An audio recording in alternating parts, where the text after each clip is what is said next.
चलिए जी। आपको पता है कि आज हमारा क्या है, नया चैप्टर स्टार्ट होना है। और हम लोगों ने, अगर आपको याद हो तो, कितना क्या कर लिया था हमने, अपनी स्टार्टिंग के जो बेसिक बेसिक वाले चैप्टर्स थे, सॉरी बेसिक नहीं कह रही हूँ, स्टार्टिंग के जो चैप्टर्स थे वो बहुत ही अच्छे से कर लिए। और लास्ट चैप्टर जो हमने किया था दैट वाज हमारा cell the unit of life. उसमें आपने बहुत सारी चीजें सीखी, बहुत सारे ऑर्गेनेल्स के नाम याद किए। भूमि आप कुछ कह रहे हो क्या? नो। ओके, मुझे ऐसा लगा। ठीक है, बहुत सारे ऑर्गेनेल्स के नाम याद किए। अब इस चैप्टर में हमने क्या करना है, जो मैंने अभी इनको नाजो को सजेशन दिया, डिसाइड एंड डिवाइड वाला। ठीक है, तो वही काम आपने यहाँ इस चैप्टर में करना है। मतलब क्या मैम? मतलब ये कि हमें ये पता है कि हर एक ऑर्गेनिज्म की बॉडी, मैम ये क्रैकर्स क्यों है? क्योंकि ये धमाका करेंगे और लास्ट तक तुम्हें धमाका ही करते रहेंगे 12th क्लास तक। ट्रस्ट मी, लिख के रख लो ये चैप्टर को। ठीक है, हमने पढ़ लिया मैम सेल क्या होते हैं। हर एक और जो लिविंग ऑर्गेनिज्म है वो सेल से मिलके बना है, और सेल के खुद के ऑर्गेनेल्स भी होते हैं मैम। ठीक है, और उन ऑर्गेनेल्स को भी हम क्या कर रहे थे मैम, डिवाइड कर रहे थे दो में। कैसे? मेम्ब्रेन बाउंड, और मेम्ब्रेन बाउंड से मतलब क्या है, डबल मेम्ब्रेन वाले जो थे, राइट। और एक हमारे जो कौन से थे, जिनमें एक सिर्फ लेयर थी, करेक्ट। ऐसे करके, हाँ जी विवेक, हमने इनको पढ़ा हमें था। 9 चैप्टर की पहली क्लास है। यस बेटा जी। ठीक है, तो हमने ये सारी चीजें जो है पढ़ ली। अब कहानी क्या आ रही है कि हमें समझ में आ गया कि हम कौन हैं। ठीक है, हम अगर आप एग्जाम्पल ले लो ह्यूमंस के बारे में और सेल को इस चैप्टर को रिलेट करो जो हमने लास्ट पढ़ा था, तो हमने पढ़ लिया कि हमारे पास क्या है, आउटर मेम्ब्रेन की तौर पे क्या आउटर ऑर्गन्स कौन से हैं, nose, eyes, ears, teeth, lips, ठीक है, फिंगर्स, ये सब हमारे पास है। और अगर हम इनर ऑर्गन्स की बात करें तो किडनी, इंटेस्टाइन, ये सारी चीजें हमारे पास बेसिक बेसिक सी है। Similar is this chapter also, कि अभी तक हमने पढ़ लिया कि मैम हमारे पास सेल है, सेल के ऑर्गेनल है। अब कहानी क्या आती है, फिर से अगर हम ह्यूमन से रिलेट करें तो अब कहानी आती है कि ह्यूमंस अपने नंबर को बढ़ाने के लिए क्या करते हैं, दे रिप्रोड्यूस। ठीक है, दे रिप्रोड्यूस। उसी तरीके से सेल्स भी तो कुछ करते होंगे। ठीक है, तो सेल्स क्या करते हैं मैम, सेल्स डिवाइड करते हैं। ठीक है, सेल्स मैम डिवाइड करते हैं। अब हम लोगों ने, अगर आपको याद हो तो, स्टार्टिंग में ही एक बहुत अच्छा सा वो पार्ट पढ़ा था, जो कि मैंने आपसे कहा था कि बच्चे क्या है ये ट्विन कैरेक्टर। याद है ये वर्ड? किसी किसको याद है? बोलो बोलो, क्या था भूमि ये ट्विन कैरेक्टर? इस संडे आपका जो टेस्ट है, यू नो दैट, कि मॉर्फो एंड एनाटॉमी वाले चैप्टर का है। प्लीज रिवाइज करना स्टार्ट कर दो। हम लोग फ्राइडे सैटरडे पूरा वही रिवाइज करेंगे, एक एक चैप्टर। किसी को नहीं आता ट्विन कैरेक्टर? मैम जो सेल डिवीजन करते हैं और डिफरेंशिएशन दोनों करते अरे यार, तुम लोग बहुत ही खराब बच्चे हो यार। चैप्टर 1 का इतना बेसिक सब चीज पढ़ भूल गए। चलो थोड़ा सा डायग्राम बनाती हूँ, देखती हूँ किसी को तो याद आएगा, किसी को मेरी मेहनत।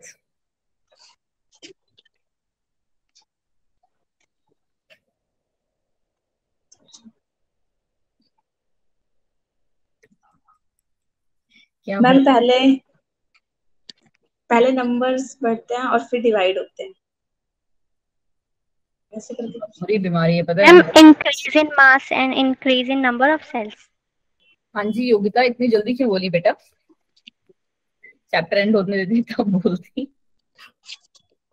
अच्छे बच्चों से भी उम्मीद नहीं कर सकते तुम्हारे से। तुम्हारी क्लास में बच्चे, मतलब मुझे बच्चे कम मिले हैं भले ही, but yes, students are good. तो इसीलिए मैं एक्सपेक्ट करती हूँ कि बेटा जी आप सारे आंसर्स बताया करें, है ना। हम लोगों ने क्या पढ़ा था?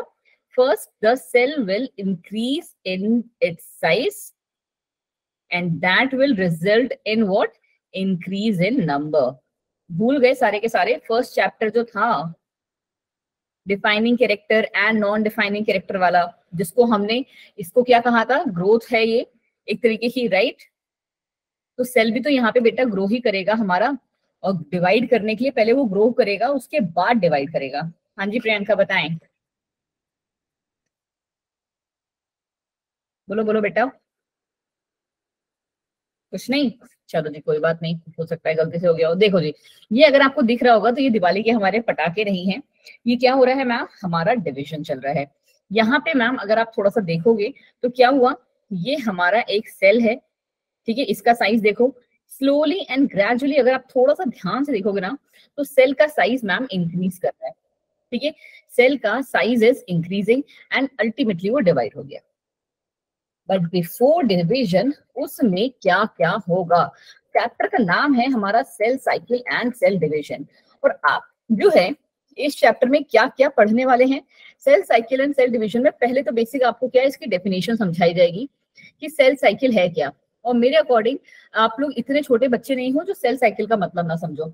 साइकिल मीन्स वंस जिसका कोई एंड नहीं होता, राइट, यही बोलते हैं साइकिल मीन्स कि जो जहां से स्टार्ट हुई है वहीं पे एंड होगी, ऐसे ऐसे चलती रहेगी, है ना। ऐसा तो नहीं है कि यहाँ से स्टार्ट होके यहाँ पे एंड हो गया, तो this is not a cycle. Cycle क्या होती है हमारी मैम, जिसका कोई एंड नहीं है, इनडेफिनेट है, वो इनडेफिनेट पीरियड के लिए हो रही है, तो साइकिल का मतलब होता है ये। उसके अलावा आप इसमें क्या सीखोगे कि जो ये सेल साइकिल चल रही है वो कितने फेसेस में है, ठीक है, कितने फेसेस में है, कितने पार्ट्स में है। अगर हम बात करें तो बेसिकली वो 2 पार्ट्स में होती है। कोई बताना चाहेगा मुझे सेल साइकिल के 2 इंपॉर्टेंट पार्ट्स कौन कौन से? कितने लोग एनसीईआरटी खोल के बैठे हो बेटा,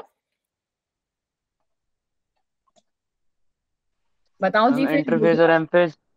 हाँ जी विवेक जी बिल्कुल सही बोले आप मैम, इंटरफेस और एम फेस, ठीक है। आई डोंट वांट कि आप एनसीईआरटी से ना मतलब एनसीईआरटी बंद करके बैठे, आई वांट कि आप एनसीईआरटी को देख के ही भले ही बोले, बट बोलें कहीं ना कहीं वो दिमाग में रह जाती है, ठीक है। इंटरफेस और एम फेस। हाँ जी प्रिया क्या हो गया बच्चे, प्लीज ये हैंड रेज वाला मत सिस्टम करो, whenever you want to ask something either you can write और डायरेक्टली स्पीक, ठीक है। इंटरफेस और एम फेस, इंटरफेस को भी हम फर्दर कितने इसमें डिवाइड करेंगे, 3 में, ठीक है।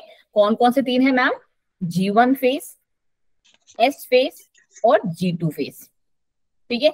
M फेस को हम फर्दर कितने पार्ट्स में डिवाइड करेंगे,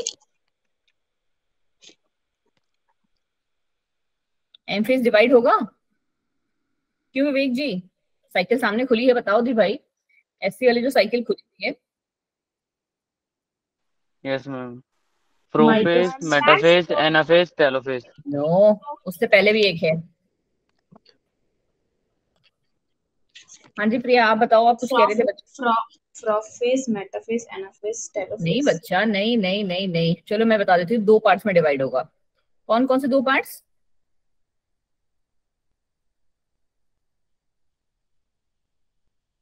कैरियोकाइनेसिस,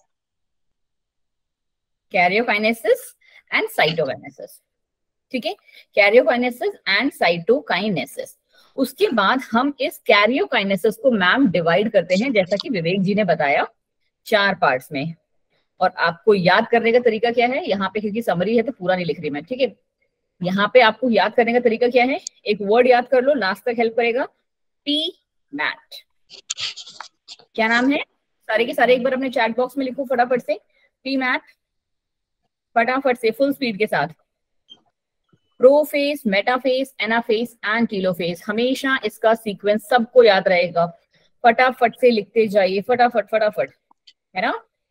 पी मैट याद रहेगा सबको, प्रोफेस, मेटाफेस, एनाफेस एंड टेलोफेस। ये क्योंकि बच्चे ना भूल जाते हैं, मतलब भूलते ये नहीं है कि 4 होते हैं, चारों के नाम, सीक्वेंस भूल जाते हो आप, ठीक है। अभी अगर आपको पहले ही क्लास में ये याद हो गया कि ये सीक्वेंस है तो फिर आपको बहुत सारी चीजें आगे अपने आप ही क्लियर होती रहेंगी। पहले क्या हुआ, जो ये पी मैट फेस है ना, p M phase is for the division of nuclei, division of nuclei, या फिर आप और भी ज्यादा स्पेसिफिक तरीके से बोलो तो क्रोमोसोम का डिवीजन, ठीक है। और जब क्रोमोसोम का डिवीजन हो जाएगा तब हमारा मैम साइटोप्लाज्म का डिवीजन शुरू होगा। क्योंकि क्या होगा यहाँ तक, यहां से यहां पहुंचने तक हमारा जो जेनेटिक मटेरियल है वो कैसा हो चुका होगा बच्चा, double. Are you getting the point, है ना। हमारा जो जेनेटिक मटेरियल है वो मैम डबल हो चुका है। नाउ इट सेज कि it is ready for the division, clear है ना। चलो देखो थोड़ी सी और समरी एक बार हल्की सी देख लेते हैं। वरना आज की क्लास में इतनी समरी करेंगे तो इतना ही आई गेस काफी है ना। चलो जी स्टार्ट करते हैं अपना चैप्टर। अब हम क्या है कहानी मैम? कहानी ये है कि आपने जैसा बताया सेल साइकिल में हमने क्या कहा ma'am? It is the sequence of events by which cell duplicates its genome. यही चीज मैंने आपसे बोली एकदम सेम। कौन आया क्लास में नया बच्चा? अंजलि।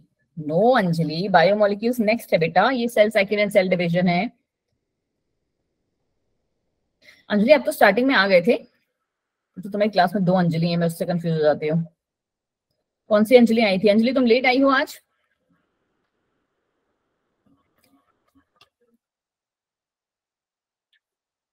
तो फिर काहे कंफ्यूज हो रही हो भाई? तुम्हें इतना बड़ा चैप्टर का नाम नहीं दिखा? मैम न्यू एडिशन में 10 चैप्टर है ना शायद इसलिए। यार पता है मेरे को ना, जैसे कभी कोई बोलता भी है ना तब भी मुझे ये बिल्कुल बिल्कुल नहीं पसंद है आदत किसी की भी, सॉरी, कि क्या बोलते हैं ना मैम ये चैप्टर 10 है चैप्टर 9 है। भाई मेरे को चैप्टर 10 चैप्टर 9 नहीं समझ में आता ऑनेस्टली स्पीकिंग। मैं आपको पूरा सीक्वेंस बता सकती हूँ एनसीईआरटी का टिप्स पे, 11th का भी 12th का भी, बट मेरे से अगर ये पूछोगे ना चैप्टर नंबर 7 कौन सा, चैप्टर नंबर 8 कौन सा है, ऐसे मत पूछो भाई, ठीक है। हाँ, इतना टाइम से पढ़ा रहे हैं प्रियंका, इसमें कोई सरप्राइज की बात नहीं। आप चैप्टर का नाम बोला करो सीधे, ठीक है, क्योंकि वो बुक्स का जो है वो पैटर्न जो है चेंज होता रहता है, तो उससे फर्क नहीं पड़ना चाहिए, ठीक है। चलो तो यहाँ पे हमने क्या पढ़ा, एग्जैक्ट वही लाइन जो मैंने अभी आपको सिखाई कि मैम हमारा जो काम है वो क्या करना है, जेनेटिक मटेरियल को या जीनोम को डबल करना है। तो सेल साइकिल में मैम हम वही कर रहे हैं। तो ये सेल साइकिल क्या कह रही है, the sequence of events by which cell duplicates its genome synthesize the other constituent of cell. Other constituent of cells का मतलब क्या हुआ, सेल के ऑर्गेनेल्स, ठीक है, सेल के ऑर्गेनेल्स को भी डबल करेगा ये, ठीक है, and eventually divides into 2 daughter cell, and last में क्या करेगा, 2 डॉटर सेल में जाके ये डिवाइड हो जाएगा। बट उससे पहले ये क्या क्या डबल कर लेगा, एक तो अपना जेनेटिक मटेरियल और दूसरा सेल ऑर्गेनेल्स। डेफिनेशन बिल्कुल क्लियर हुई आपको? डेफिनेशन क्लियर हुई? नो हो गई? एक ही को हुई है, बाकी किसी को नहीं हुई है? इससे सिंपल क्या सा वर्डों में समझाऊंगी मैं भाई। देखो अब यहाँ पे अगर आपको डायग्राम की हेल्प से थोड़ी सी समझनी है तो डायग्राम की हेल्प से भी हम इसको समझ सकते हैं। कैसे मैम? ये सपोज कर लो हमारे 2 तरीके के, ये हमारे 2 सेल्स थे, ठीक है, एक सेल ये एक सेल ये। अब इसकी अगर साइकिल ऐसी चल रही है तो इसकी साइकिल हम बना लेते हैं, ठीक है, ये रहा हमारा सेल, ठीक है। अब इसमें क्या होगा मैम, अब इसमें जो न्यूक्लियस है वो कैसा बन जाएगा, क्रोमोसोम बन जाएगा। थ्रेड लाइक क्रोमैटिन था, पहले सिखाया था अभी लास्ट क्लास में, क्रोमैटिन था, थ्रेड लाइक स्ट्रक्चर। यहाँ पे क्या हुआ, कंडेंसेशन, राइट, वर्ड्स को रिकॉल करते रहो। यहाँ मैम कंडेंसेशन हुआ, कंडेंसेशन से ये क्रोमोसोम बन गया। क्रोमोसोम जो है यहाँ पे सिंथेसाइज कर रहा है और उसके बाद G2 फेज में ये क्या हो जाएगा, अपने एक राइट प्लेस पे आ जाएगा जहां से वो रेडी है डिवीजन के लिए। पहले क्या रह रहे हैं, पहले ये आवारा की तरह न्यूक्लियस के अंदर रहा है, ठीक है, बट नाउ क्योंकि अब इसे करना है डिवाइड तो ये आ जाएगा एक पर्टिकुलर पोजीशन पे। मैं अभी एक्स एक्स की तरह बना रही हूँ क्योंकि आपको पता है उसको बनाने में थोड़ा सा टाइम लगेगा वरना, ठीक है। फिर उसके बाद अगर आप देखोगे तो ये कहाँ पे आएगा, अब ये आएगा हमारा सिंथेसिस फेज के बाद माइटोसिस फेज में, और माइटोसिस फेज में चलेगा वही हमारा पी मैट वाला प्रॉपर सीक्वेंस। और पी मैट वाले सीक्वेंस से क्या होगा, ये एकदम सेंटर पे आएंगे, सेंटर पे आने के बाद ये डिवाइड करेंगे, डिवाइड करने के बाद इनको वही याद है माइटोटिक स्पिंडल, सेंट्रोसोम और सेंट्रियोल जो मैंने बताए थे तुम्हें, है ना, ये इनको क्रोमोसोम्स को पकड़ के खींच लेंगे और ये डिवाइड हो जाएंगे। मैम क्या कहानी समझा रही हूँ, हमको ज्यादा समझ में नहीं आ रहा है। देखो बिफोर की एक सेकंड दो, मैं तुम्हें इस स्लाइड पे पहुंचाऊं, मेरे पास ना मेरी एक बनी हुई स्लाइड है, बस एक सेकंड देना मुझे, ठीक है। इसको दिख रहा है क्या सेल साइकिल वाला चैप्टर, सेल साइकिल एक बार देखना प्लीज, थोड़ा सा जूम करके अपने स्क्रीन पे अगर जूम होता है तो। यस मैम ये रहा। कहाँ पे है, नीचे में है, ऊपर साइड में, बच्चे थोड़ा सा बताओगे। Cell cycle and cell division, आपने ऊपर कर दिया। नहीं cell cycle and cell division कहाँ दिख रहा है, अभी मैम दिखा था, आपने ऊपर नीचे कर दिया था। ये रहा, थैंक यू सो मच। ये रहा। Thank you so much. देखो अब मैं इस स्लाइड से तुमको इसलिए नहीं पढ़ा रही हूँ क्योंकि ये तुम्हारी ना सीनियर्स को पढ़ाई थी तो ये थोड़ी सी ज्यादा गंदी है, ठीक है। देखो बट मैंने पढ़ाया ऐसे था और तुमको भी अभी ऐसे ही पढ़ाएंगे, ठीक है। बट मैं आपको कल ये बात जो है बता चुकी हूँ लगभग चीजें। मैं जो स्लाइड आपको बताना चाहती हूँ वो बताना चाहती हूँ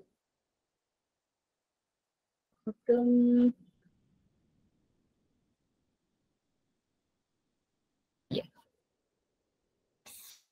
अरे मैम इतनी गंदी स्लाइड पढ़ाओगे आप, है ना? किसके मन में ऐसा चल रहा है? कोई बात नहीं, देखो जितना जितना मैं बोलूं उतने उतने को बस ध्यान से देखते जाओ, ठीक है। मैंने बड़ी मेहनत से बनाई है ये स्लाइड इसलिए मैं तुमको यहाँ पे दिखा रही हूँ क्योंकि ये समरी है हमारे चैप्टर की। सबसे पहले तो आप ये सीख लो कि हमारे पास क्या है। हम एंटर कर चुके हैं किसमें? एम फेस में फिलहाल के लिए हम एंटर कर चुके हैं। किसमें बेटा जी? एम फेस पे मैम एंटर कर चुके हैं क्योंकि जीवन और जो हमारा जी नॉट और एस फेस है उनकी कहानी बहुत ज्यादा नहीं है। हमारे जो बुक में है वो बस 4-4 5-5 लाइन है। वहां पे वो आइडिया पहले देने से पहले आपको ये आइडिया मैं पहले थोड़ा सा दे देती हूँ, थोड़ा सा टफ वाला, तो दैट आपके दिमाग में चीजें थोड़ी सी स्टेबल हो जाएं। देखो बच्चा जी क्या हो रहा है हमारे साथ मैम, ये है हमारा सेल, ठीक है। ये है हमारा सेल।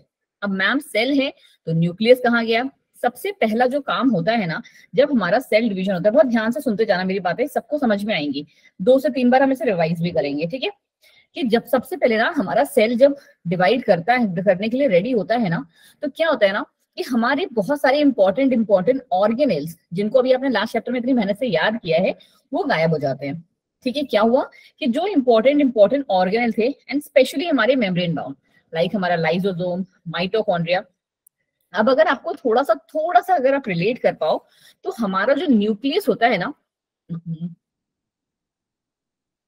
हमारा जो मैम ये न्यूक्लियस सेल था, सेल का जिसको हम न्यूक्लियस कह रहे थे, याद है अभी हमने जब न्यूक्लियस पढ़ा था लास्ट चैप्टर में तो हमने बोला था मैम ये न्यूक्लियर मेम्ब्रेन भी होती है इसमें, याद है ये बात? न्यूक्लियर मेम्ब्रेन और न्यूक्लियर पोर इनके बारे में भी हमने पढ़ा था, है ना। सबसे पहले जब होता है ना, जैसे ही हमारे वो डबल मेम्ब्रेन ऑर्गेनेल गायब होने लगते हैं ना, वैसे ही हमारी न्यूक्लियर मेम्ब्रेन क्या होने लगती है? टूटने लगती है। क्या कहते हैं इस बात को? कि nuclear membrane, NM short form से याद करना सीख लो अभी से। Nuclear membrane gets fragmented. क्या कहते हैं उसे बच्चा? हम फ्रेगमेंटेड, टूटने लगती है वो, ठीक है। और इनफैक्ट जैसे ही हम प्रोफेज में पहुंचते हैं वो हमारी टूट भी जाती है, ठीक है, वो हमारी टूट भी जाती है। अब ये देख लो तुम, अगर आपको पहले वाला सेल देखना है कि पहले सेल में क्या हुआ मैम, ये रहा हमारा न्यूक्लियस। अब यहाँ पे आपको बहुत ज्यादा चीजें क्लियरिटी मिल जाएंगी। ये हमारा न्यूक्लियस है, ये हमारी रेड वाली न्यूक्लियर मेम्ब्रेन है, ये आपको पता है क्या है? Endoplasmic reticulum, rough and smooth दोनों। ये रहा हमारा Golgi apparatus, right, GA is for Golgi apparatus. ये है हमारा एंडोप्लाज्मिक रेटिकुलम जिसमें हमारे दोनों दिख रहे हैं, ठीक है। मेजर हम ऑर्गेनल ले रहे हैं, ज्यादा नहीं ले रहे हैं, ठीक है। अब यहाँ पे हमारे क्या है, अगर आपको ये दिख रहा हो, कौन सी जो चीज मैम? ये माइटोटिक स्पिंडल, या जिसे हमने क्या कहा था? सेंट्रोजोम या सेंट्रियोल करके पढ़ रहे थे, राइट, सेंट्रोजोल या सेंट्रियोल करके पढ़ रहे थे। ये ना अभी के लिए जब हमारा एक नॉर्मल सेल रहता है, एक मेच्योर सेल रहता है, उस टाइम पे ना ये हिडन रहते हैं, हिडन मतलब छुपे हुए रहते हैं। बट द मोमेंट हमारा सेल क्या करता है? डिवाइड करने के लिए रेडी होता है, जो मैंने आपको इंपॉर्टेंट ऑर्गेनल बताए, कौन कौन से ऑर्गेनल, ये उन लोग की स्लाइड गंदी कर सकते हैं, 1 2 3, ठीक है, ये 3 और हमारा ये माइटोटिक इसका। बट ये वाला जो ऑर्गेनल है ये अपीयर होने लगता है और ये 3 ऑर्गेनल डिसअपीयर होने लगते हैं। क्या इतनी सी बात याद रह जाएगी आप लोगों को? कौन कौन से ऑर्गेनल डिसअपीयर होते हैं? शॉर्ट फॉर्म लिखना जरा उनकी, या कोई भी 5 बच्चे बोल देना जरा। प्रिया बताना कौन से ऑर्गेनल डिसअपीयर होते हैं?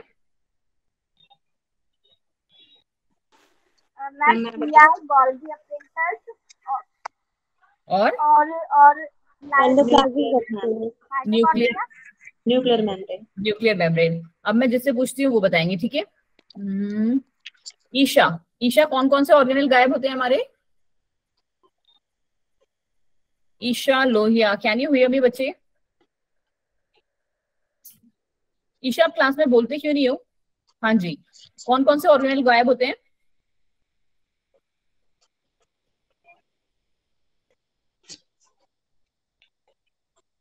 आई गेस ईशा लिख रहे हैं। मुस्कान आप तब तक बता दोगे? एक कौन सा रह गया ईशा? मुस्कान आपको आवाज आ रही है? किस किस के यहाँ पे माइक में प्रॉब्लम है? मतलब वही बैकग्राउंड नॉइज बहुत है, एक बार हैंड रेस करना जरा। मुझे ईशा तो कभी आंसर नहीं देती है। मुस्कान आपके यहाँ पे भी माइक में प्रॉब्लम है? ऐसा क्या प्रॉब्लम है? तुम लोग क्या पीछे बैंड बज रहा है तुम्हारे यहाँ? क्यों? चलो प्रियंका आप बता दो, हमारी बीमार बच्ची। प्रियंका आप बताओ, कौन कौन से ऑर्गेनल हमारे गायब हो जाते हैं? कहाँ गई ये लड़की? प्रियंका कुमारी है तो क्लास में। भूमि तुम्हारा तो मुझे पता ही है, तुम्हें याद हो जाएगा, हो गया होगा। जिनका पता होता है उनसे नहीं पूछती हूँ भाई मैं। सोनिया जी, ये क्लास में से ना गूंगों की तरह बैठे होते हैं ना, I don't like those people seriously. Sonia आपको भी आवाज नहीं आ रही है? आपके यहाँ भी प्रॉब्लम होती है?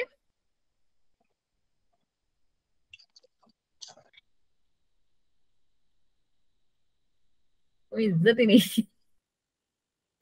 चलो जी कोई बात नहीं जी, फिर तो हमारी जो बच्चे हैं वही बताएंगे। भूमि आप ही बताओ यार, ये लोग गंदे लोग हैं।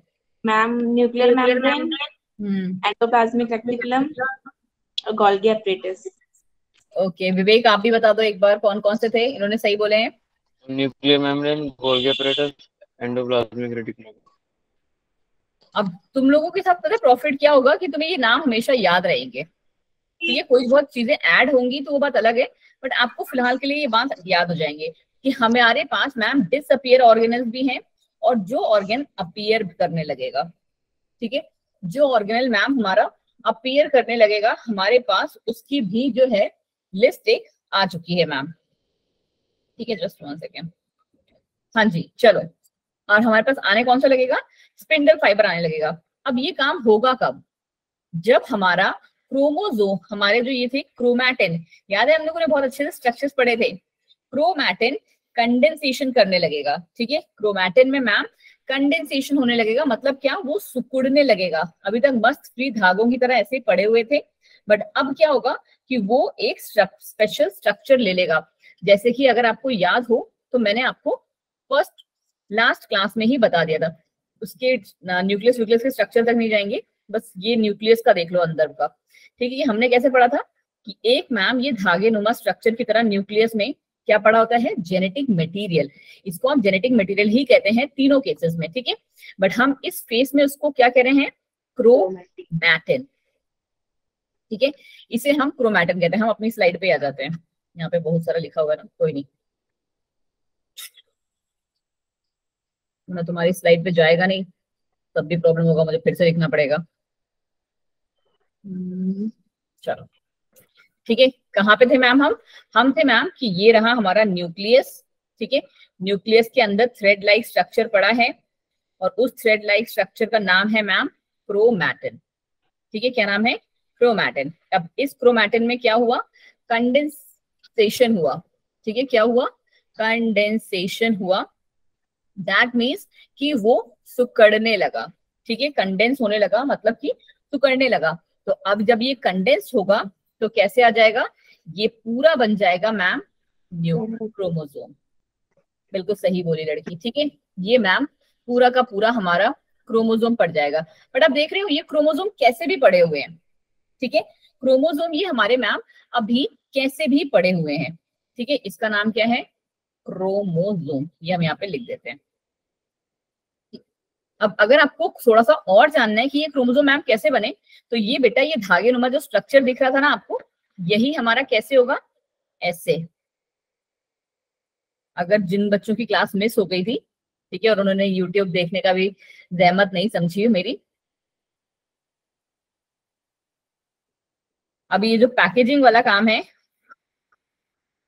वो हम करेंगे, क्या बोलते हैं, नेक्स्ट ईयर क्लास में आपके। अगर मैंने ही आपको पढ़ाया तो कोई और मैम मिल गए तो वो बात अलग है, बट ये ऐसे करके ही पैक होते हैं, ठीक है। मतलब ये ऐसे करके, मैंने बहुत ही अच्छा एक प्यारा सा डायग्राम है packaging of DNA, DNA helix, और सबसे टफ भी है, मॉलिक्यूलर का है।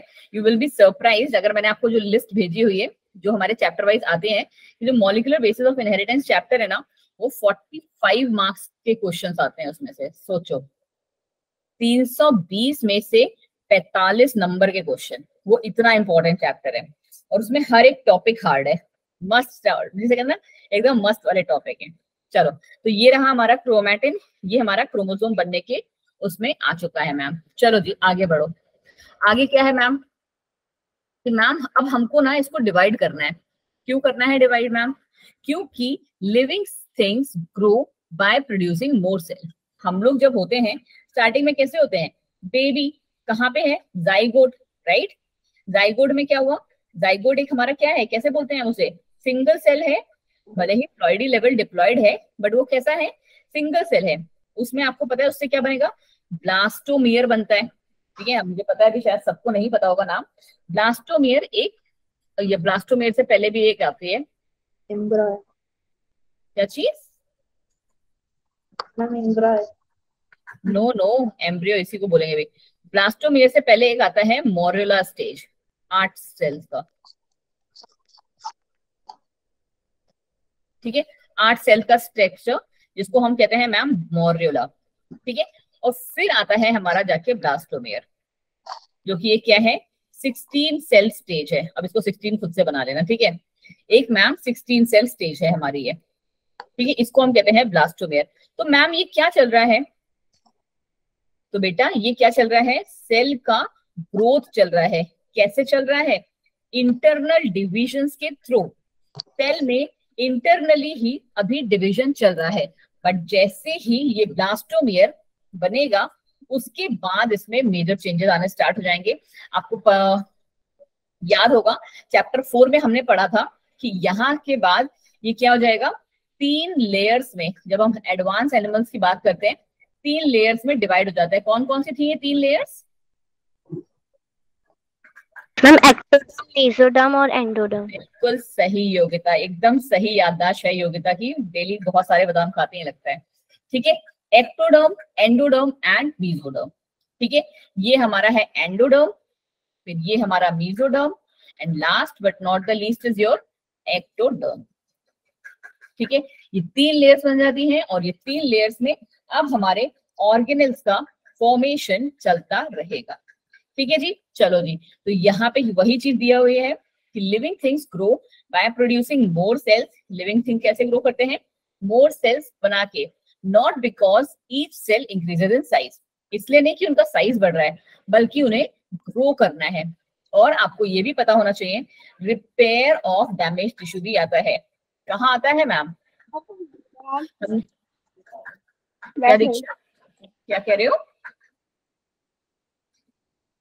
हमने ये पूरा सेल साइकिल का इवेंट थोड़ा सा एक हल्का सा आइडिया ले लिया, ठीक है। मेजर जो होते हैं उसमें अगर आप यहाँ देख रहे हो तो एक छोटू सा फेस यहाँ पे दिया हुआ है, जी नॉट या क्विनेसेंस फेस या क्विसेंट स्टेज भी कहते हैं ऐसे, ठीक है, ठीक है। क्या है ये वो पर्टिकुलर स्टेज है, या जी नॉट स्टेज भी कहते हैं इसे। ये वो पर्टिकुलर स्टेज है हमारे सेल साइकिल की, जहां पे ना अगर कोई गड़बड़ी होती है ना सेल में, तो वो सेल को यहाँ भेज देता है, ठीक है। क्यों भेजता है मैम यहाँ पे? यहाँ भेजता है ताकि हमारा सेल कोशिश कर सके कि आप उसे रिपेयर कर दो, ठीक है। कि सपोज करो कि आपको पता है एक वर्ड आपने सुना होगा, म्यूटेशन, राइट। म्यूटेशन क्या हो जाता है कि अगर आप कभी कभार कुछ रेज वगैरह से या कुछ सर्टेन काइंड ऑफ केमिकल से कुछ हमारी बॉडी में चेंजेस हो जाते हैं, तो जब सेल साइकिल चल रही होती है ना, वो बहुत ही फ्रीक्वेंट होता है, ठीक है। सेल साइकिल जब हमारी रन कर रही होती है, अभी आप पढ़ोगे कितने कम टाइम में होता है ये सब, ठीक है। तो क्या हो रहा है कि हमारा ना सपोज कर लो एक सेल के अंदर का एक ऑर्गेनल ही नहीं बना, ठीक है, तो हमारा सेल उसे कहाँ भेज देगा, वो उसे भेज देगा जी नॉट फेज, ठीक है, वो उसे भेज देगा बच्चा जी नॉट फेज पे। क्यों? ताकि वो रिपेयर हो सके। बट सपोज कर लो कि अगर वो रिपेयर ही ना हो पाए तो क्या करेगा, बाहर निकाल दे। मार देगा उसको, बिल्कुल सही बोला, ठीक है, उसको मार देगा वो, ठीक है। फैगोसाइटोसिस कहते हैं उसे हम, कि जो सेल्स हमारे, हम लोगों ने ट्राई किया कि हम उसे रिपेयर कर लें, बट वो उसके बाद भी वो रिपेयर नहीं हो पा रहे हैं, तो वो क्या करेगा, उसे मार देगा। सेल्फ डिस्ट्रक्शन जिसे हम कहते हैं, ठीक है जी। चलो जी आगे बढ़ जाओ। ये है हमारा पूरा का पूरा टाइप्स ऑफ सेल डिवीजन जो आपने पढ़ना है। एक पढ़ेंगे हम माइटोसिस और दूसरा पढ़ेंगे मियोसिस। फॉर मी, आप लोग हमेशा एक बात याद रखो, क्योंकि पता है क्या होता है, बच्चों को जिंदगी भर इसी चीज में कंफ्यूजन रहता है, यार माइटोसिस को हम लोग वो फेस कहते हैं या मियोसिस को कहते हैं। So just be very clear in your mind कि अंजलि मैम ने आपको सबसे पहले क्या पढ़ाया था। सबसे पहले आपको माइटोसिस पढ़ाया है मैंने। जब अगर आपको ये वर्ड याद रहेगा ना कि आपने माइटोसिस पहले पढ़ा है, तो आपको सारी प्रॉपर्टीज याद रहेंगी। क्यों? क्योंकि मैं आपको मेनली माइटोसिस ही पढ़ाऊंगी, ठीक है। मियोसिस हम लोग ऐसे खत्म करेंगे। माइटोसिस भले हमारा 2 दिन चलेगा, बट मियोसिस जो होगा वो बहुत कम पढ़ाएंगे। कैसे कम पढ़ाएंगे मैम? मतलब ऐसा नहीं कि मैं आपको कोई जल्दी उसको खत्म करने के चक्कर में, बट वो कम मैं आपको इसलिए पढ़ाऊंगी क्योंकि माइटोसिस को ही हम इतना ब्रॉड तरीके से कर लेंगे, हर एक कैरेक्टर को वहीं पे समझ लेंगे, तो जो उसका कॉन्ट्राडिक्ट स्टेटमेंट बनेगा ना, वही सिर्फ हम मियोसिस में देखेंगे। भले ही अगर आपको यहाँ देखने को लग रहा होगा कि मैम यार आप तो उल्टी कहानी कर रही हो, क्योंकि माइटोसिस में तो सिर्फ 5 साइकिल में कहानी खत्म, और यहाँ पे 1 2 3 4 5 6 7 8 9 10 11 12 सर्कल्स हैं। बट बेटा जी ये यही वाले ही हैं। अगर आप यहाँ देखो जो मैंने आपको बताए हैं, पी मैट फेस जो मैंने आपको बताया था अभी जस्ट, है ना, थोड़ी बहुत चीजें आज की इंट्रोडक्टरी राउंड ही है हमारा। पी मैट फेस जो मैंने आपको बताया था वही तो यहाँ पे भी है, बट यहाँ पे कैसे हो जाएगा, मियोसिस में हमेशा 2 चलती हैं साइकिल्स, पी मैट 1 और पी मैट 2, ठीक है, ये आपको याद रखनी होगी। पी मैट 1 में कौन से आते हैं हमारे, prophase 1, metaphase 1, anaphase 1 and telophase 1। फिर से यहाँ पे अगर जब हम पहुंच जाते हैं ना, फिर से डिवीजन स्टार्ट हो जाता है, और वो डिवीजन अब क्या कहलाएगा, prophase 2, metaphase 2, anaphase 2 and telophase 2। अब इसी में आप कहानी सीखोगे एक और भी, ठीक है, डिप्लोटीन, जाइगोटीन, लेप्टोटीन, पैचिटीन और डाइकिनेसिस की भी, ठीक है, वो हम पढ़ेंगे प्रोफेज 1 के अंदर, ठीक है। थोड़ा सा जैसे कहते हैं मियोसिस हल्का टफ है, टफ कह लो या लेंदी कह लो, बाकी कहानी इनकी सिंपल ही है, ठीक है। थोड़ा चीजें समझ में आ रही है आज के लिए, बैठ रही है ना बस दिमाग में। ये डायग्राम भी अभी आपको समझ में नहीं आएगा, अभी मैं समझाऊंगी अपना बना के आपको, ठीक है। पहले हम जो है जनरल इंट्रोडक्टरी वाला काम करते हैं आज के लिए। क्या है इसके इंट्रोडक्शन में मैम, कि हमने अभी स्टार्टिंग में ही पढ़ लिया कि हमारे पास क्या है, फेसेस ऑफ साइकिल में 2 फेसेस हैं, इंटरफेस और एम फेस। एम फेस का दूसरा नाम क्या है, माइटोसिस फेस। और अंजलि मैम आपको कौन सा पहला पढ़ाएंगी, याद रखना इसी बात को, माइटोसिस, माइटोसिस ही पहले मैं पढ़ाऊंगी आपको, ठीक है। इंटरफेस में हमारे पास 3 पार्ट्स थे, G1, SN, G2, यही मैंने आपको बताया। और एम फेस को हम मैम 2 पार्ट्स में डिवाइड कर रहे थे, पहले कैरियोकाइनेसिस और दूसरा cytokinesis. Karyokinesis is nothing but the division of nucleus. Cairo मतलब आपको पता है, कैरी ऑन वर्ड जो है एक ग्रीक वर्ड है जहां से वो आया था, राइट। और साइटोकाइनेसिस मींस कि डिवीजन ऑफ साइटोप्लाज्म। ये रहा हमारा मेजर डिवीजन।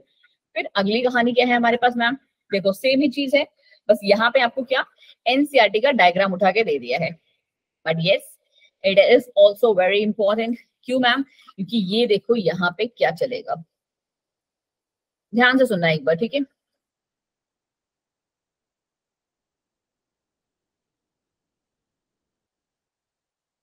आ रहा है पूरा स्क्रीन पे ना, चलो देखो हम लोगों ने क्या क्या पढ़ा मैम, हमने पढ़ा इंटरफेस। कहाँ कहाँ आपको इंटरफेस दिख रहा है बच्चा जी, ये रहा इंटरफेस मैम G1 में, ठीक है। आपको अब जो है याद करने वाला पार्ट कि मैम G1 फेस में क्या होगा। G1 फेस में बेटा आपका, यहाँ पे लिख देती हूँ मैं आपके लिए, G1 फेस में मैम आपकी प्रोटीन की सिंथेसिस देखने को मिलेगी, प्रोटीन का सिंथेसिस देखने को मिलेगा और न्यूक्लियस की ग्रोथ भी देखने को मिलेगी। ये 2 काम याद रह जाएंगे आपको, मतलब और भी काम होंगे बट अभी जो मेजर वाले हैं, ठीक है। ये 2 फेस जो हैं आपको यहाँ पे देखने को मिलेंगे। फिर आता है मैम उसके बाद हमारा एस फेस। अब एस फेस में क्या होगा, एस फेस का तो नाम ही है मैम सिंथेटिक फेस। क्या नाम है, सिंथेटिक फेज। और सिंथेटिक किसका होगा? सिंथेटिक को आप सिंथेटिक भी ना याद करके क्या याद रखो, सिर्फ मैं याद रखने के लिए बोल रही हूँ, इसको याद रख लो, सिंथेसिस फेज। ठीक है, what do you mean ma'am?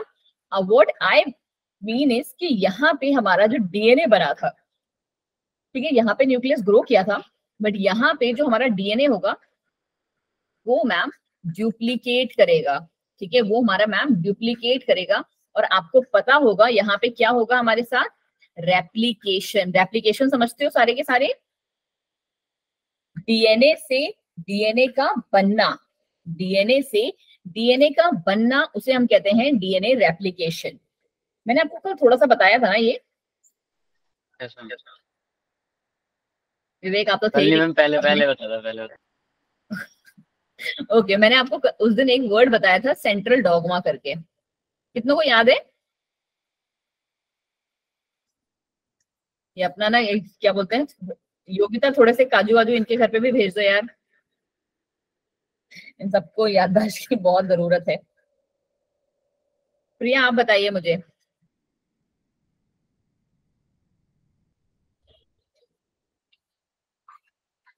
जब डीएनए से डीएनए बनता है तो उसको कहते हैं वो रेप्लिकेशन, और डीएनए से जब डीएनए बनता है तो उसको ट्रांसल्यूशन कहते हैं। और जब तुम्हारा ट्रांस आधा खा गया, ट्रांस क्या बोलते हैं? चलो अंजलि ने लिख दिया, ठीक है। लगभग प्रिया ने जो बात कही थी वो बिल्कुल सही कह रही थी कि मैम डीएनए से डीएनए का बनना इज नोन एज रेप्लिकेशन। ठीक है, जो कि ये हमारा प्रोसेस यहाँ पे चल रहा है, ठीक है, एस फेस में जो चल रहा है, ठीक है। और डीएनए से आरएनए का बनना is known as ma'am transcription. ठीक है बच्चा, ये बात आपको याद होनी चाहिए, कितने बार बतानी होगी आई डोंट नो। और आरएनए से भी ना हमारा डीएनए बनता है, इसीलिए उसको नाम हम कहते हैं रिवर्स ट्रांसक्रिप्शन, उल्टी गंगा बहाना, ठीक है, रिवर्स ट्रांसक्रिप्शन होता है। फिर हमारा आरएनए से प्रोटीन का बनना इज नोन एज ट्रांसलेशन। ठीक है, इतना छोटू सा डायग्राम है। हाँ जी, इतना सा अगर आपकी क्लास के आधे बच्चों को याद है तो आपको भी याद हो सकता है ना। चलो जी आ जाइए जी। हम पूरे को कहते हैं क्या सेंट्रल डॉगमा? हाँ जी बच्चा, इस पूरे को सेंट्रल डॉगमा कहते हैं। ठीक है, ये जिसे आप कह सकते हो ना एक तरीके से, आई डोंट नो, क्योंकि थोड़ा बहुत हिंदी के बच्चे भी होते हैं आपके इसमें, ये ना हमारे जीवन का आधार है जिसे कहते हैं, समझते हो ना इतना हिंदी तो। ठीक है, दिस इज कंप्लीट जो हमारे बॉडी में चल रहा है। ठीक है, तो वही चीज मैं यहाँ पे आपको समझाने की कोशिश कर रही हूँ कि एस फेस में क्या चल रहा है मैम? सिंथेसिस चल रही है। सिंथेसिस मींस ये सारा सेंट्रल डॉगमा चल रहा है, डीएनए का डुप्लीकेशन हो रहा है, डीएनए का रेप्लिकेशन चल रहा है मैम। ठीक है, रेप्लिकेशन ऑफ क्रोमोसोम करके हम उसे पढ़ते हैं। अब आपको समझ में आ गया रेप्लिकेशन मतलब। फिर आता है मैम हमारा कौन सा? G2 face. ठीक है मैम, आता है हमारा G2 फेस। अब G2 फेस में क्या चलेगा कि मैम यहाँ पे जो देखो ये जो प्रोसेस था डीएनए का डुप्लीकेशन, ये यहां तक चल रहा था, यहां तक। ठीक है, यहां तक हमारा एस फेस में चल रहा था रेप्लिकेशन वाला। बट G2 फेस में अब हमारा कहानी आगे बढ़ेगा। मतलब क्या? आरएनए का सिंथेसिस होगा और प्रोटीन का फॉर्मेशन होगा, या कह लो कि प्रोटीन का भी सिंथेसिस होगा। ठीक है, यहाँ पे वो स्टार्ट हो रहा है, यहाँ पे वो जाके एंड होगा। ठीक है, कितनों को अब कहानी समझ में आई? थोड़ी सी समझ में आ गई। चलो जी, ये हमारा इंटरफेस की कहानी खत्म।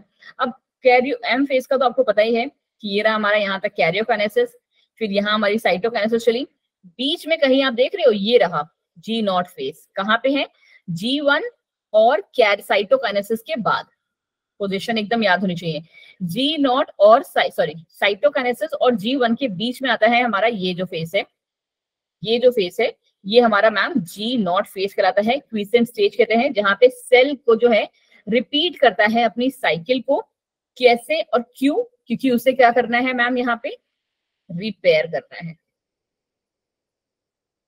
ठीक है, क्लियर हुआ थोड़ा सा? ये आपका डायग्राम एनसीईआरटी का। देखो जो मैंने लाइन आपको बोली थी वही चीज यहाँ पे लिखी है। सेल इन G0 फेस में क्या करता है? ग्रो करेगा, डिफरेंशिएट करेगा, बट अगर नहीं होता है कुछ भी तो death of cell at last. ठीक, चलो जी, ग्रोथ एंड डिफरेंशिएशन यहाँ पे चल रहा है पूरे ही प्रोसेस में। अब आ जाओ, हमारा स्लाइड को करते हैं छोटा डायग्राम, क्योंकि हमें मैम समझ में आ गया है। ठीक, ये रहा हमारा डायग्राम। अब ये 10 बार नहीं बोलेंगे इसको, ठीक है, क्योंकि बहुत बार रिपीटेशन हो रहा है, बट कोई बात नहीं। अब आ जाते हैं, हमने जो अभी तक पढ़ा मैम उसके जनरल फीचर्स पे। ठीक है, लगभग चीजें आपके माइंड में चल रही हैं, और क्वेश्चन जो आपके बनते हैं ना बच्चे इंपॉर्टेंट वाले, वो वहीं से बनते हैं।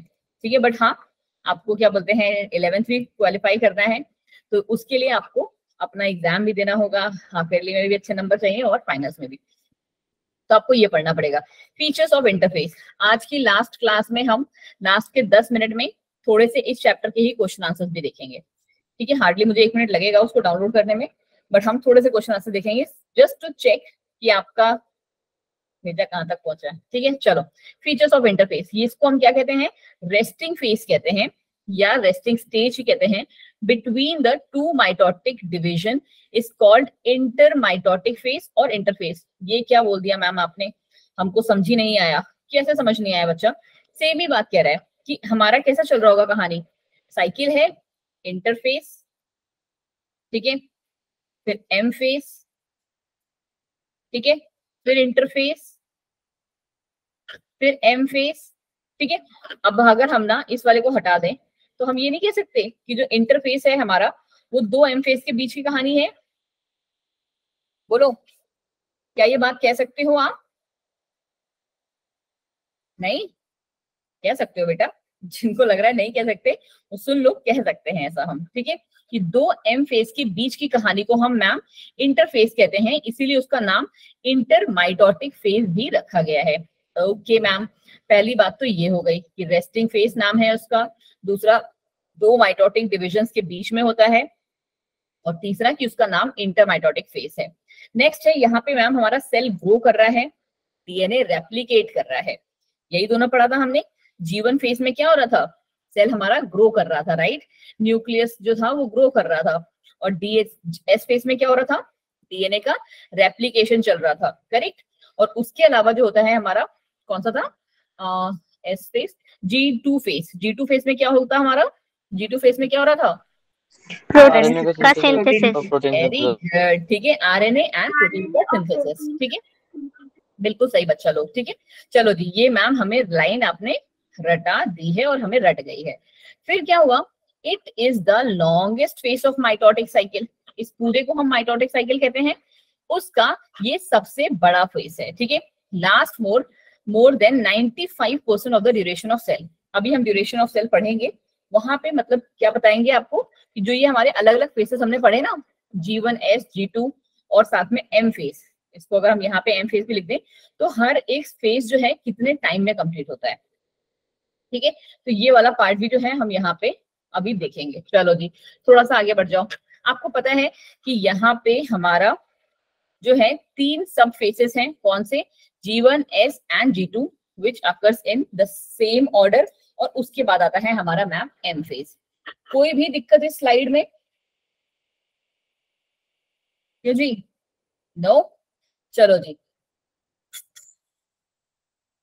चलो आगे थोड़ा सा और पढ़ लेते हैं कि interphase is the phase where the cell starts and its growth and replication of its genome. ठीक है, हमें ये बात अब मैम समझ में आ गई है, बार बार मत बोलिए। ठीक है, कि इंटरफेस जो है हमारा वो फेस है मैम जहाँ पे हमारा सेल जो है, सेल की जो साइकिल है वो एक्चुअली में स्टार्ट होती है, क्योंकि वहां से हमारा सेल ग्रो करना शुरू करता है, वहां से हमारा सेल रेप्लिकेट करना शुरू करता है, या कह लो कि अपने आप को डुप्लीकेट करना शुरू कर देता है। फिर क्या हुआ मैम, द G1 फेस, जी को हम गैप 1 फेस कहते हैं।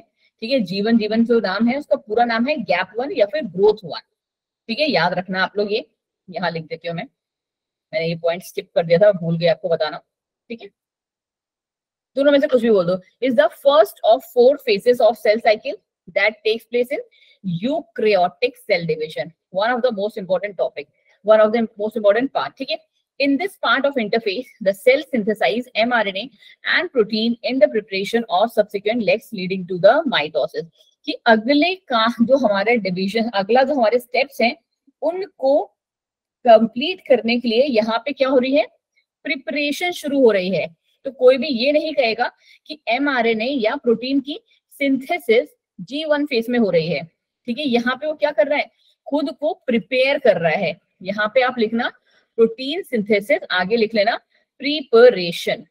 ठीक है, ऑर्गेनेल्स बनते हैं, वॉल्यूम इंक्रीज करता है। ठीक है, तो यहाँ पे सिर्फ और सिर्फ प्रिपरेशन चलती है। ठीक है, G1 की अगर हम बात कर रहे हैं तो, और ये पूरा वैसे इंटरफेस का अगर कहा आप बोलोगे तो इंटरफेस में आप ये कह सकते हो कि यहाँ पे पूरा का पूरा ये सारा चीजें जो है कंप्लीटली तरीके से जो है प्रिपेयर कर हो रही हैं। फिर आया हमारा कौन सा, एस फेज। G1 फेज के ये 3 पॉइंट्स। ठीक है, और एस फेज में आ जाओ यहाँ पे। एस फेज का दूसरा नाम सिंथेसिस फेज, और इसको हम क्या कहते हैं, marks the period during which DNA synthesis और रेप्लिकेशन टेक्स प्लेस। ये क्या है, यहाँ पे डीएनए का सिंथेसिस या फिर हम कहते हैं डीएनए का रेप्लिकेशन, वो हमारा हो रहा है सेंट्रल डॉग्मा का पहला स्टेप। ठीक है, several control mechanism ensure that each DNA sequence is replicated.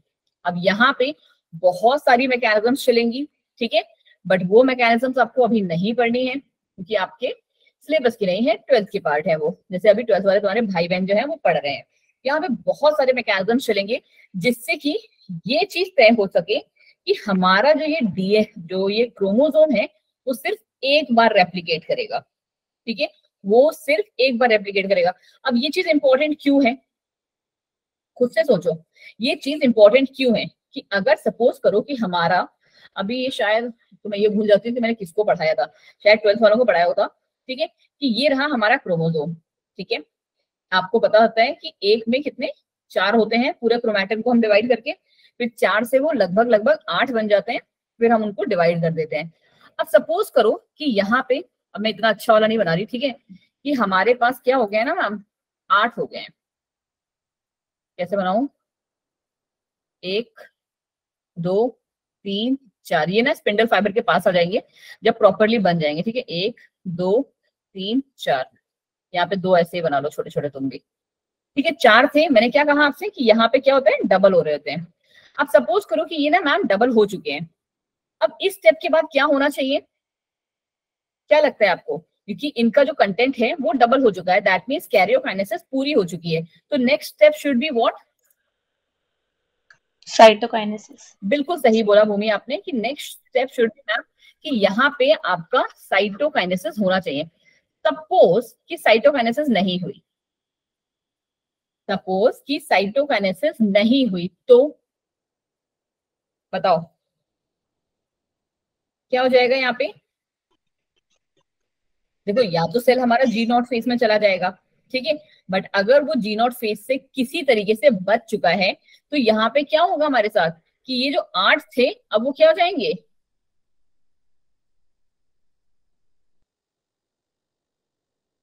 सोच रहे हो प्लॉइडी लेवल कितने खतरनाक तरीके से कैसा हो जाएगा, 2n से कैसा हो जाएगा ये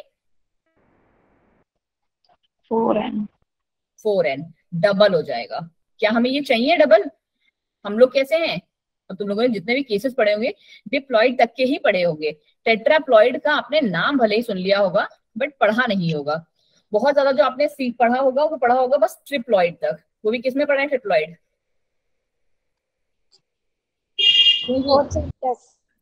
किसमें भूमि,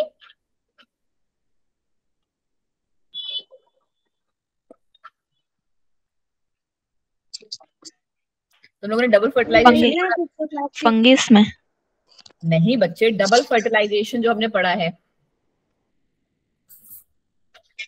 डबल फर्टिलाइजेशन जो है जो हम लोगों ने पढ़ा हुआ है उसमें आप लोगों ने नहीं पढ़ा है अभी कि जो हमारा एंडोस्पर्म बन जाता है, प्राइमरी एंडोस्पर्म न्यूक्लियस, नहीं यार तुम लोग को तो ये 10th में भी था शायद, डबल फर्टिलाइजेशन नहीं था 10th में,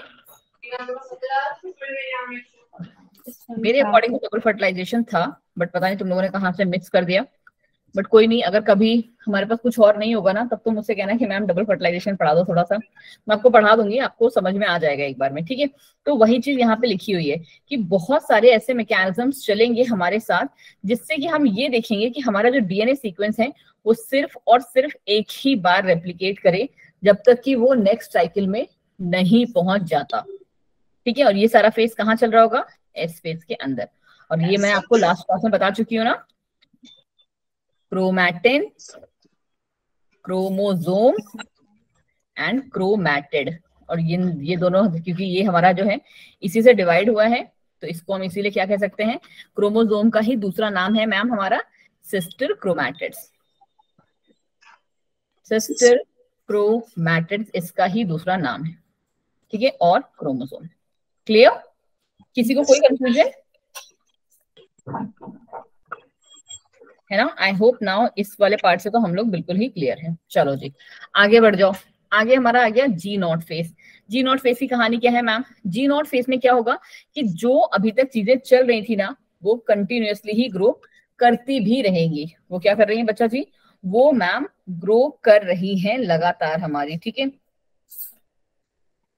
वो हमारी मैम ग्रो करती रहेंगी। जस्ट 1 सेकेंड जी, ठीक है मैम, ये हमारी क्या कर रही है? कंटिन्यूअसली ग्रो कर रही हैं। ओके जी, the cell prepares for the division by producing organelles and molecule required for the division. यहाँ पे भी वही कहानी चल रही है कि यहाँ पे भी हमारे अब वो ऑर्गेनेल्स, वो सब चीजें, मॉलिक्यूल्स बनने शुरू हो जाएंगी जो हमको चाहिए एम फेज में डिवाइड करने के लिए, ठीक है। चलो जी मैम थोड़ा सा और आगे बढ़ जाओ। अब हम आ गए जी नॉट फेज में और फिर हमारा एम फेज स्टार्ट हो रहा है, ठीक है। अब जी नॉट फेज की कहानी क्या है? क्या आप लोग को याद नहीं? मैंने जो आपको अभी बताया कि जी नॉट फेज में हमारे वही सेल्स होंगे जिनको रिपेयर की जरूरत होती है, करेक्ट? यही बताया मैंने आपको। और मैंने आपको उसका नाम क्या बताया था? क्विसेंट स्टेज बोला था, या जी नॉट करके हम बोलते हैं इसे, ठीक है। बट उसके अलावा यहाँ पे वो सेल्स भी आते हैं जो कभी डिवाइड नहीं करेंगे। उसके बाद एक बार वो बन गए तो फिर वो डिवाइड नहीं करेंगे।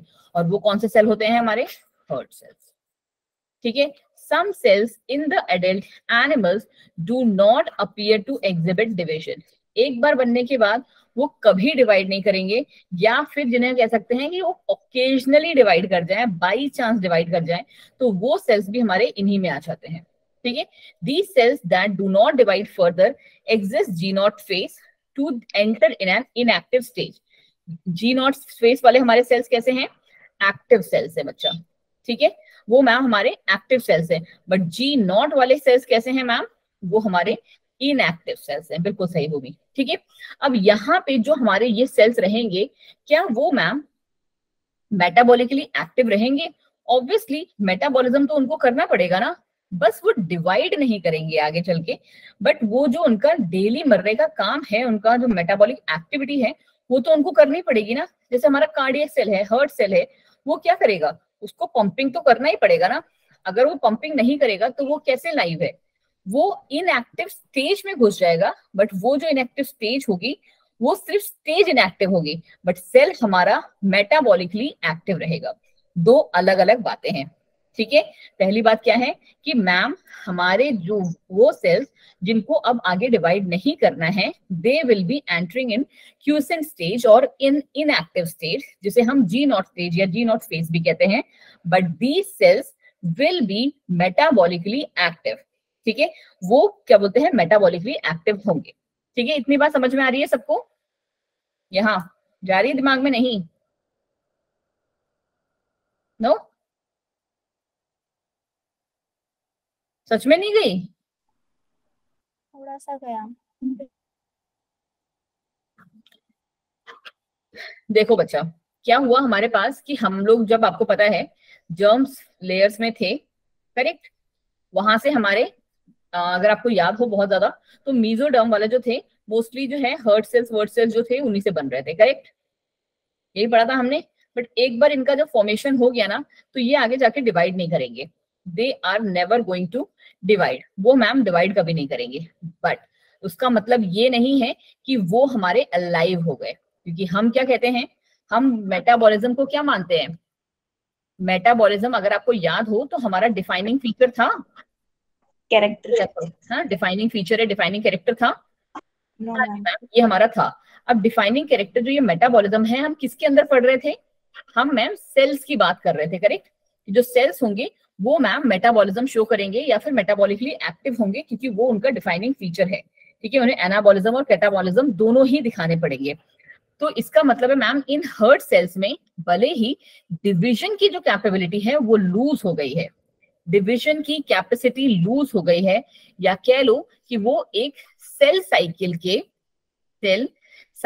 के ऐसे स्टेज में पहुंच चुके हैं जो कि अब आगे डिवाइड नहीं करेगा, और उस स्टेज को हम कहते हैं मैम क्यूसेंट स्टेज या फिर G0 स्टेज। ठीक है, वहां पे जब सेल पहुंच जाते हैं तो वहां डिवीजन नहीं होगा, बट डिवीजन नहीं होगा दैट डजंट मीन कि वो सेल्स मेटाबॉलिक जो उनकी एक्टिविटीज है, मेटाबॉलिज्म है, वो भी नहीं करेंगे।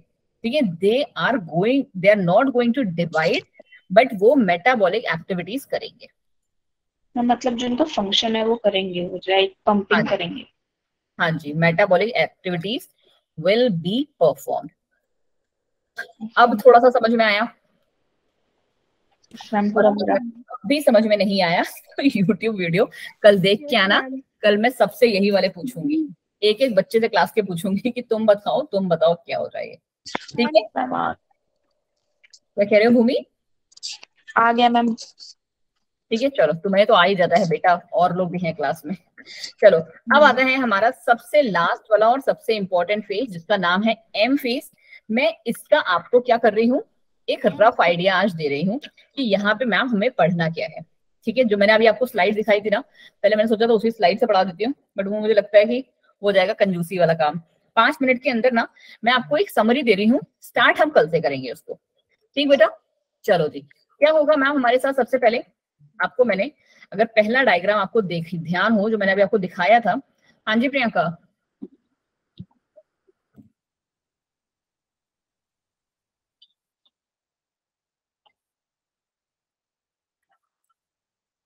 क्या प्रियंका, क्या कुछ कह रहे हो आप?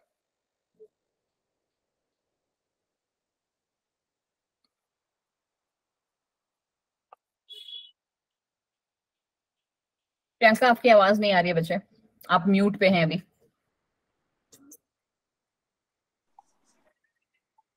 आप लिख लो प्रियंका, डजंट मैटर्स। किसी को भी नहीं आ रही ना आई गेस प्रियंका की आवाज, या मुझे ही नहीं आ रही सिर्फ? यस मैम, नहीं आ रही। देखो प्रियंका, लिखो, तब तक मैं पढ़ाती हूँ थोड़ा सा। ठीक है, चलो, क्या है मैंने आपको पढ़ाया? मैंने आपको बताया मैम हमारे पास एक सेल है, सेल के अंदर हमारे पास न्यूक्लियस है। ठीक है, बहुत ध्यान से सुनना, आज के लिए मैं एक ही बार पढ़ाऊंगी, कल दोबारा पढ़ेंगे। ठीक है, हमारे पास सेल है मैम, सेल के अंदर न्यूक्लियस है, और हम लोगों ने मैम ये बात ना पहले से पढ़ी हुई है कि सेल से जस्ट पड़ोस में कौन होता है हमारे? Endoplasmic reticulum. क्या होता है? Endoplasmic reticulum. अभी 2 ही बना रही हूँ क्योंकि थोड़ा डायग्राम छोटा बन गया हमारा। एंडोप्लाज्मिक रेटिकुलम के पड़ोस में कौन होते हैं हमारे? ये क्या नाम है इसका? Golgi apparatus. Golgi apparatus. ठीक है, एंडोप्लाज्मिक रेटिकुलम के ऊपर कुछ चीजें लगी होती हैं, क्या कहते हैं इन्हें हम? राइबोसोम्स। राइबोसोम्स। ठीक है, ये हमारा कौन सा हो गया? Rough endoplasmic reticulum. एक ही साइड से देख लेते हैं ना, बहुत ज्यादा वरना खुचर पुचर हो जाएगा। और इसके अंदर हमारा क्या पैक्ड है मैम? इसके अंदर हमारा जेनेटिक मटेरियल पैक्ड है। और अभी तक जो चीज एक हाइड है वो है मैम हमारी यहाँ पे हल्की सी छोटी सी बना दो एकदम, स्पिंडल फाइबर। ठीक है, इतना डायग्राम बना लोगे तो ये हमारा सबसे पहला डायग्राम है, और इतना ही बना लेना अपने उसमें। ठीक है, बस जो थोड़ा सा चीज कर देना कि वो न्यूक्लियर मेम्ब्रेन को ना तुम थोड़ी सी डबल कर देना। मैं करना इसको भूल जाती हूँ हमेशा। ये हमारी डबल मेम्ब्रेन। ठीक, अब नेक्स्ट स्टेप क्या है मैम? नेक्स्ट स्टेप क्या है कि जैसे ही हम, ये हमारा क्या है? सेल आया है डिवाइड होने के लिए आया है। अगले स्टेप में क्या हो जाएगा हमारे साथ? अगला स्टेप थोड़ा बड़ा कर देते हैं अपना। ठीक है, अगले स्टेप में मैम हमारा ये सारे ऑर्गेनेल्स गायब हो जाएंगे, और ये हमारी न्यूक्लियर मेम्ब्रेन पूरे इसमें, किसमें? ये पूरा साइटोप्लाज्म है। ठीक है, ये पूरे साइटोप्लाज्म में फैल जाएगी। सोच रहे हो क्या हो रहा है यहाँ पे? ये हमारी न्यूक्लियर मेम्ब्रेन है, हमारा जो क्रोमैटिन जो है वो क्या हो रहा है? अब वो पूरे सेल में आ रहा है, वो सिर्फ और सिर्फ न्यूक्लियस के अंदर तक नहीं रह रहा है। न्यूक्लियर मेम्ब्रेन कैसी हो रही है? जैसे वो नहीं समझते हो, गुब्बारा, फूकते रहो और एक पॉइंट क्या आएगा? फट जाएगा। तो यहाँ पे भी वही हुआ कि हमारा जो क्रोमोसोम था वो बढ़ रहा है बढ़ रहा है बढ़ रहा है, और एक टाइम पे क्या होगा कि हमारा जो ये जेनेटिक न्यूक्लियर मेम्ब्रेन है वो फ्रेगमेंटेड हो जाएगी। न्यूक्लियर मेम्ब्रेन फ्रेगमेंटेड, ठीक है, फ्रेगमेंटेड हो गई पहली चीज। और हमारे जो ऑर्गेनेल्स थे वो डिसअपियर भी होने लगे। अब आपको लिस्ट याद है, बट एक ऑर्गेनल था मैम जो हमारा प्रॉपरली दिखने भी लगा, ठीक है, माइटोटिक स्पिंडल, स्पिंडल फाइबर, या फिर सेंट्रोसोम, सेंट्रियोल, जो मर्जी आप इसको बुलाना है बुलाओ। अभी आपको आगे क्लास में क्लियरिटी मिलेगी कि सब में डिफरेंस क्या है, ठीक है, कि कौन से स्टेज पे हम किसको क्या बोलते हैं। कुछ ऑर्गेनल्स हमारे डिसअपियर भी हुए, तो मैम कुछ हमारा अपीयर भी हुआ, ठीक है। अब ये हमारा किसी कहानी है ये हमारी कहानी है बच्चा प्रोफेज की, ठीक है। और साथ ही साथ यहाँ पे क्या एक चीज इंपॉर्टेंट स्टार्ट हो गई, क्रोमोसोम का कंडेंसेशन, क्रोमोसोम्स का कंडेंसेशन, सिकुड़ना हमारा इस क्रोमोसोम का स्टार्ट हो चुका है, ठीक है। एक मैंने ऐसे बना दिया, दूसरा ऐसे बना दे रही हूँ, एक्चुअली 4 होते हैं, ठीक है। ये पूरा का पूरा क्रोमोसोम 4 उसमें पैक हो जाएगा। बट अभी आप देख रहे हो ये सारे ऐसे स्कैटर्ड है, जैसे आवारा नहीं होते ये पूरा ऐसे आवारा की तरह घूम रहा है। बट अगले स्टेज में क्या होगा, अगले स्टेज में मैम, अगले स्टेज कह रही हूँ, अगले स्टेप में क्या होगा हमारे साथ मैम, कि ये जो हमारा स्पिंडल फाइबर था ना, ये कहाँ आने लगेगा, ऑपोजिट पोल्स में आने लगेगा। और उसके लिए ऑपोजिट पोल्स जो सही जगह है वो है ये, ठीक है। और हमारा क्रोमोसोम जो अभी तक कैसा था, स्कैटर्ड था। Now chromatin is known as chromosome, समझ में आ रही है ना बातें। वो हमारा प्रोफेज तक स्कैटर्ड था, ऐसे ही फैला हुआ था इधर उधर, जिसको मैं आवारा की तरह कहती हूँ, ठीक है। वो अब धीरे धीरे मैम क्या होने लगेगा, अलाइन होने लगेगा। क्या कहने लगेंगे, स्लोली एंड ग्रेजुअली वो हमारा अलाइन होने लगेगा। कहाँ पे, बीचों बीच में, बिल्कुल सही, ठीक है, बीचों बीच में आने की कोशिश में लग जाएगा, ठीक है। ये किसी कहानी होगी। क्या क्या फॉर्मूला याद कराया था मैंने आपको, ये तो प्रोफेज था, यहाँ पे ये कौन सा फेस होगा फिर, मेटाफेस। बिल्कुल सही जी, पीमैट, ठीक है, बिल्कुल सही बच्चा। यहाँ पे मैम मेटाफेस पे ही आएंगे, ठीक है। और एनाफेस में हम लोग क्या कहते हैं कि ये एनाफेस में आके क्या हो जाते हैं अब, कि ये जो हमारा माइटोटिक स्पिंडल फाइबर था, ठीक है, वो हमारा प्रॉपरली बीच में आ जाएंगे अब क्रोमोसोम, मेटाफेसिक प्लेट कहते हैं इसे, ठीक है। अब इसको हम क्या कहेंगे, अभी यही हमारा मेटाफेस का ही चल रहा है, ठीक है। ये मेटाफेसिक प्लेट बनाएंगे, क्या कि मेटाफेस में ही, ये मेटाफेस का ही पार्ट 2 है ये, ठीक है। ये यहाँ पे आना स्टार्ट हुए और ये यहाँ पे बिल्कुल बीचों बीच में आ जाएंगे। इसको हम कहते हैं क्या, मेटाफेसिक प्लेट। क्या कहोगे बच्चे, मेटाफेसिक प्लेट ही नाम है इसका, ठीक है। कि प्लेट मतलब जैसे एकदम समतल नहीं होती प्लेट हमारी, उसी की तरह बीच में आ जाएंगे। अब एनाफेस में क्या होगा फिर मैम, कोई आइडिया, नो आइडिया मैम, ठीक है, अभी आप सिखा दो। सेंट्रोसोम। क्या होगा, क्या कह रहे हो भूमि, मैम सेंट्रोमर स्प्लिट हो जाएगा, क्रोमैटिड सेपरेट हो बिल्कुल जाएगा। सही बोली लड़की, ठीक है। सेंट्रोमेयर हमारा टूट जाएगा, क्रोमैटिड्स अलग अलग हो जाएंगे, ठीक है। देख रहे हो कहां से क्या हुआ मैम, ये बीचों बीच से एकदम मेटाफेसिक प्लेट से, बट ये एनाफेस का काम है, स्टेप है, ठीक है। बीचों बीच से मैम ये हमारे स्प्लिट हो गए, क्या, टूट गए जिसे कहते हैं। और last but not the least हमारे पास क्या आएगा बच्चा जी, कि ये जो हमारा अब काम आता है हमारे इनका माइटोटिक स्पिंडल का, ये क्या करेगा, ये इनको अपनी तरफ पकड़ के पट से खींच लेता है, ठीक है। किस शेप में खींचेगा ये खींचेगा ऐसे, छोटू बड़ा। थोड़ा सा एक रफ आइडिया लगा कि आपको हम कल क्या पढ़ने वाले हैं, है ना। एक हल्का सा रफ आइडिया आपको लग गया कि मैम हमने कल क्या पढ़ना है। एक तो मेरे से ना इस साइड वाला डायग्राम नहीं बन पाता, ठीक है। खत्म कहानी, ये इसको यहीं से और ये पता है कहाँ से पकड़ के खींचेगा इसे? सेंट्रोमियर से नहीं। याद है हमने एक वर्ड पढ़ा था कल की क्लास में, आज बताएंगे। कौन बताएगा इसे? बताना। रुको रुको, मैं पहले पूछूंगी। कहाँ गए विवेक जी? है ना विवेक जी, आप उस दिन थे क्लास में, क्या पढ़ाया था मैंने इसे? क्या था ये सेंट्रोमियर के पड़ोस में? नीटोफोर। क्या बात है विवेक जी, ऐसे कर देना चाहिए, है ना, नजर न लगे। बिल्कुल सही बोला विवेक ने, इसे मैम हम नीटोफोर कहते हैं। हाँ जी बिल्कुल सही, क्लैपिंग तो बजनी चाहिए। इसे हम मैम नीटोफोर कहते हैं, ठीक है। और नीटोफोर से ही माइटोटिक स्पिंडल उसको पकड़ के खींच लेगा अपनी तरफ, ऐसे ऐसे ऐसे, ठीक। अब यहाँ से कहानी करेंगे हम कल। मैम ये एंड में सारे ऑर्गेनल्स दोबारा रिफॉर्म हो जाएंगे? हाँ जी, अब ये उसकी भी बात पे आएंगे। जैसे ही हम इस वाले फेस पे आ जाएंगे ना, ये था हमारा सेल आया था डिवाइड करने के लिए, ये प्रोफेस, ये पूरा दोनों हमारा मेटाफेस, ये एनाफेस। और जैसे ही आप टीलोफेस में आओगे, अब कौन गायब होने लगेगा?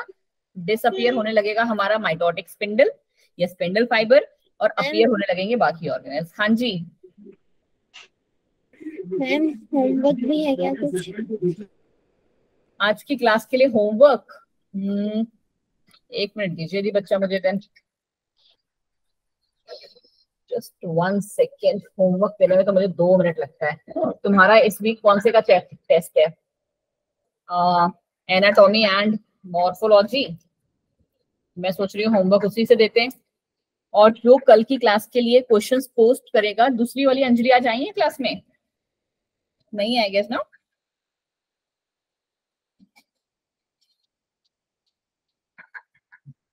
मेरे अकॉर्डिंग अभी नहीं आई है। कोई बात नहीं बच्चे, मैं होमवर्क आपको ना आफ्टर द क्लास 10 मिनट के अंदर भेजती हूँ, ठीक है। Hardly 10 minutes. आज मेरी नेक्स्ट कोई क्लास नहीं है। तो प्रियंका आप होमवर्क पोस्ट कर पाओगे? यस मैम, करा है कल भी।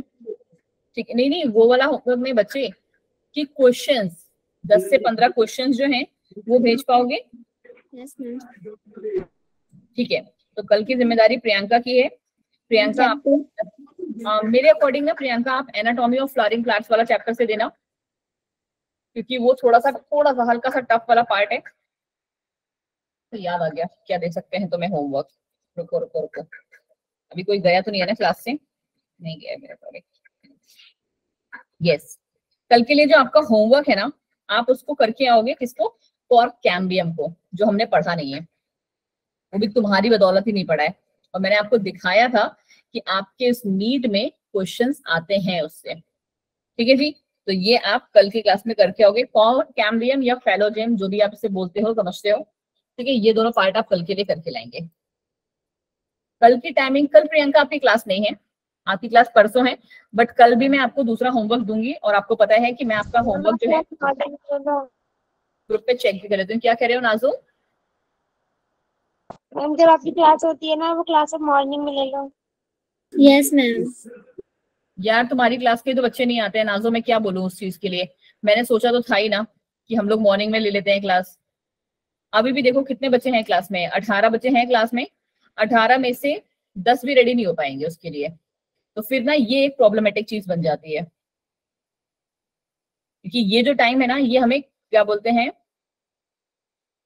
जो है कंपनी से मिला हुआ है।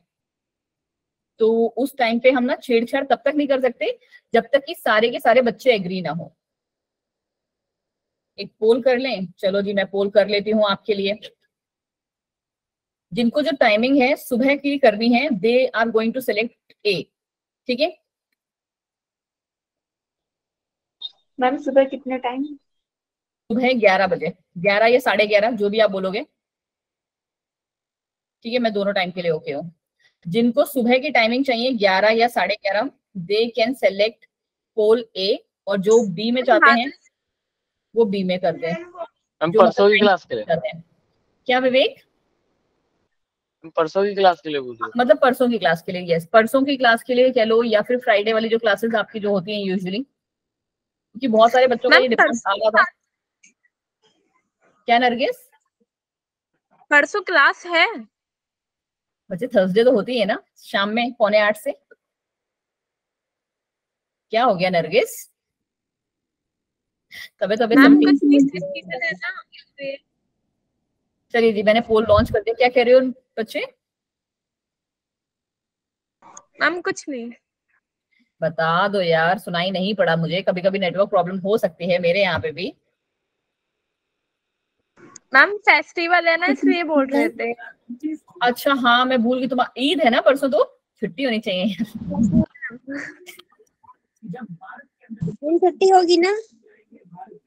यार फिलहाल हमारे कैलेंडर में तो ऐसा नहीं दिया गया है, मैं पूछ के बता दूंगी आपको परसों छुट्टी है या नहीं है। देखो जी, अभी भी 9 बच्चों ने ही वोट किया है कि हम लोग को टाइमिंग चेंज करानी है। हम 10 ही है यहाँ पे। 10 नहीं है बच्चा,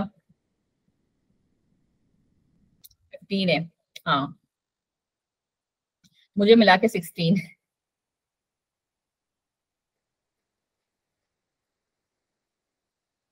हाँ जी, ग्रुप में मैसेज पड़ चुका है, थैंक यू जी।